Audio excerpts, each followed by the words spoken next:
Hello, this is Matthew Robert Payne, and this is a teaching Forgive Others, and it's one of the commands of Jesus. In Matthew 6:12, we have part of the Lord's Prayer, and it says, "And we forgive us our debts, as we forgive our debtors." The idea of forgiveness was expounded as a debt that people owe us, and we owe other people when we need forgiveness of other people. And Jesus says that we should forgive other people if we want to be forgiven. Jesus says in Matthew 6:14 and 15, "For if you forgive men their trespasses, your heavenly Father will also forgive you. But if you do not forgive your men their trespasses, neither will your Father forgive your trespasses." So it's an important subject. The subject of forgiveness is an important subject for us to cover. It's an essential part of the Christian life. You can't continue to have a pure stream of water flowing through your Christian life. You can't have a holy stream of water flowing through your life if it's corrupted by bitterness and unforgiveness. There's so many instances where the enemy can trip you up and gain foothold in your life when you hold unforgiveness towards other people, and Jesus commends us to forgive other people. Let's turn to another scripture.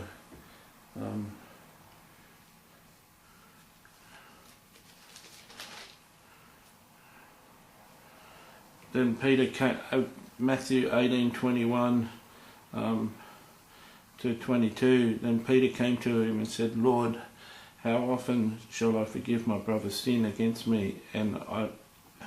How often shall my brother sin against me and I forgive him? Up to 7 times?" Jesus said to him, "I do not say up to 7 times, but up to 70 times 7. That's a figure which is made up of 2 sevens, which is a number for perfection, and made up of a number of 10, and 10 is mentioned a lot in the Bible too. And that figure stands for infinity.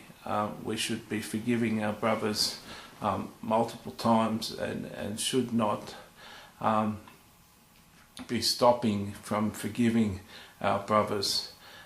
Jesus makes an important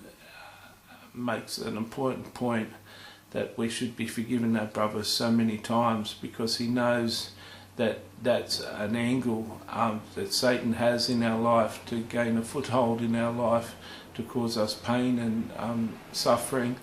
And he knows that we need to forgive and cleanse ourselves and keep our water pure, keep the water flowing through our lives pure and holy. I'll share with another scripture. Just got to look it up.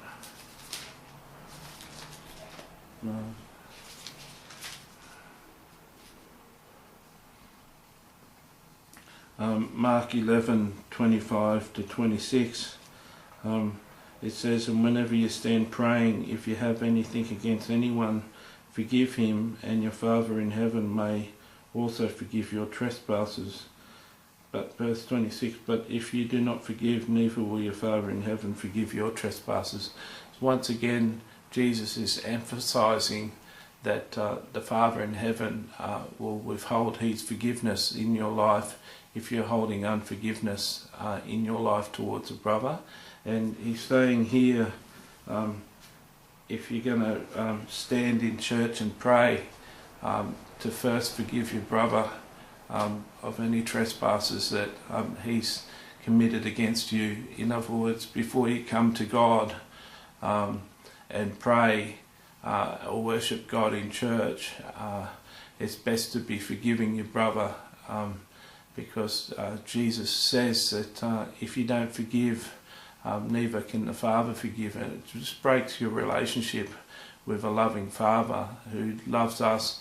He tells the parable, Jesus tells the parable of the man that owed a whole lot of debt and was forgiven the debt from his master, and then went and got a worker that worked for him and threw him in the debtor's prison because the person wouldn't repay the debt. And the master came along and found out what the servant had done, and cast that servant into the debtor's prison himself, and released the other person.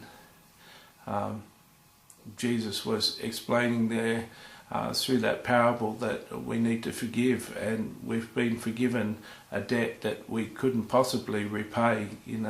As Christians, we've been forgiven a debt that's an impossible debt. There's so many things that we've done wrong in our life, and we need to pass that grace and forgiveness on to other people, that no matter what life we've lived, what has been done against us, it can't be compared to what wrong we've done against the Father and against other people. And we need to constantly be in a state of forgiveness of other people.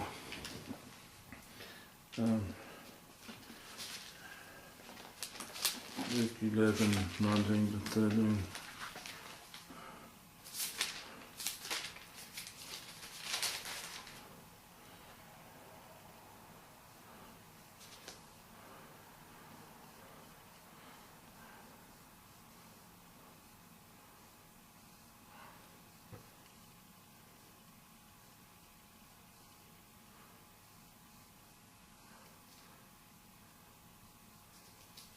No, I've written down the wrong scripture. So it's important for us to forgive.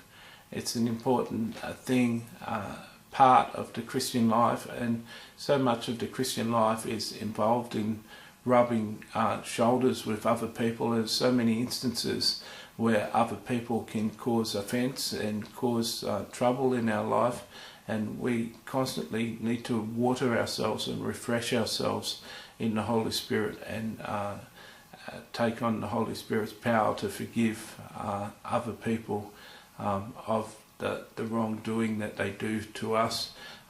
As we've mentioned a couple of times, that Jesus says his Father won't forgive us unless we forgive other people, and so it's vitally important for us to forgive.